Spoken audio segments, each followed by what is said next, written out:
All right, let's get into it. Today, we're unpacking a pretty stark warning coming out of Australia.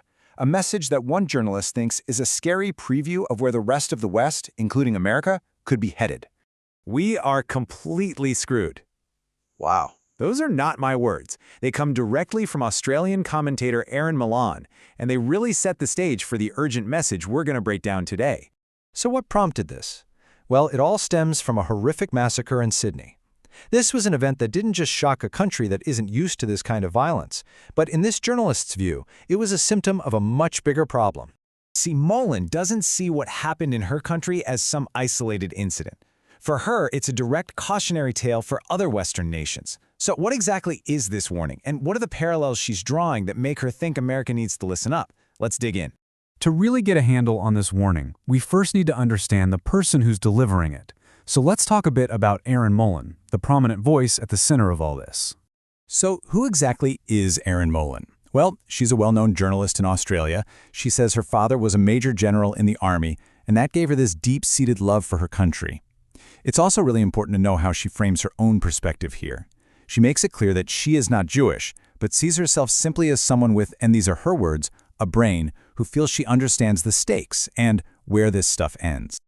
This quote pretty much captures the entire core of her argument. She's claiming that the threat she's seeing isn't limited to just one group. She says, it's never been about the Jews. It starts with them, but they want to kill all of us. That is a very stark and very expensive claim. To understand her warning, we have to look closely at the specific event that triggered it, that deadly attack in Sydney. This number is absolutely crucial. 30 years. Just think about that. That's how long it had been since Australia's last mass shooting. So this context helps explain why this attack wasn't just tragic, it was a profound shock to the entire national psyche. But here's the thing. According to Molan, while the whole country was in shock, she says she wasn't surprised at all. She argues that this was the predictable, maybe even the inevitable outcome of a series of events and a broader societal decay she'd been watching for months. So what does Molan believe led Australia to this point? Let's unpack her diagnosis of what she calls a complete decay of the values and the morals of her society. Here's the chain of events that Molan connects. It starts with the October 7th attacks in the Middle East. Then she points to protests just 2 days later at the Sydney Opera House, where she says people were chanting "Gas the Jews." After that, she describes weeks of marches with what she identifies as Hamas and ISIS flags and even firebombed synagogues. All of which, in her view, culminated in that deadly attack. And if we drill down, Molan blames this tragedy on a few core factors. First, what she calls weakest piss political leadership. Second, hate being allowed to just fester without any real punishment. Then, the passivity of the silent majority. And finally, she points to a failure of immigration policy, arguing for a need to stop letting people into this country who want to kill us.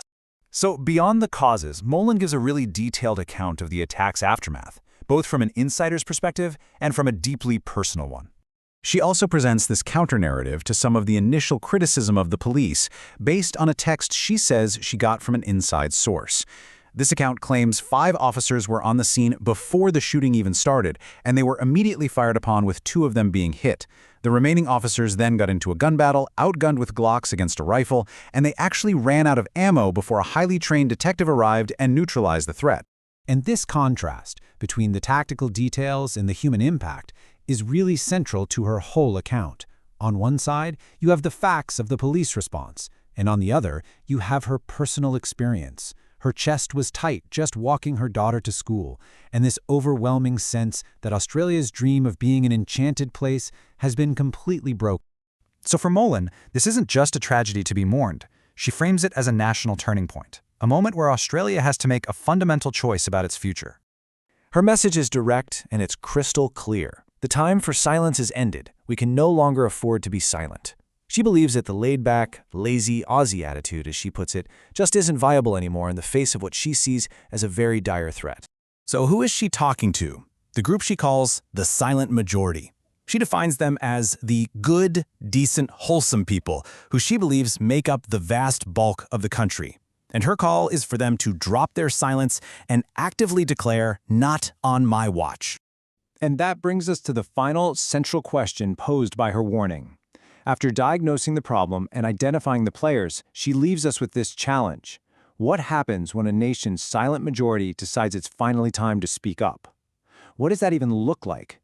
That's the question at the very heart of her message.